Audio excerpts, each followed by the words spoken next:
শুভ দীপাবলি। হ্যাঁ হ্যাঁ জানি, দীপাবলি চলে গেছে, অনেকটা লেটেই পোস্ট করছি, তাই তোমরা জানিও তোমাদের দীপাবলি কেমন কাটলো।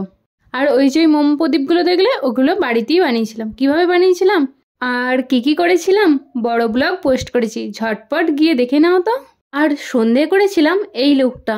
এই যে ইয়াররিংটা দেখছো, এটা 2 বছর আগে দুর্গাপুজোর সময় কেনা, পরবো করে আর পরা হয়নি, আজকে পরলাম, দেখো তো কেমন লাগছে। ভালো লেগে থাকলে কমেন্ট করো। বাড়ির প্রদীপগুলো প্রথমে জ্বালিয়ে নিলাম, তারপরে এলাম আমাদের কাছের মন্দিরটায় প্রদীপ জ্বালাতে। একে একে সব মন্দিরে গিয়েই আমার বাড়িতে বানানো মোম প্রদীপগুলো জ্বালাচ্ছিলাম। প্রদীপ তো জ্বালাতেই হবে, আলোর উৎসব বলে কথা। তারপর বেরিয়ে পড়েছিলাম ঠাকুর দেখতে। প্রথমে গিয়েছিলাম বড় মার কাছে, তারপর মেজো মা ছোটো মা সবার কাছেই গিয়েছিলাম। তারপরে চলে গিয়েছিলাম আমাদের ঈশানী শ্মশানী মায়ের কাছে।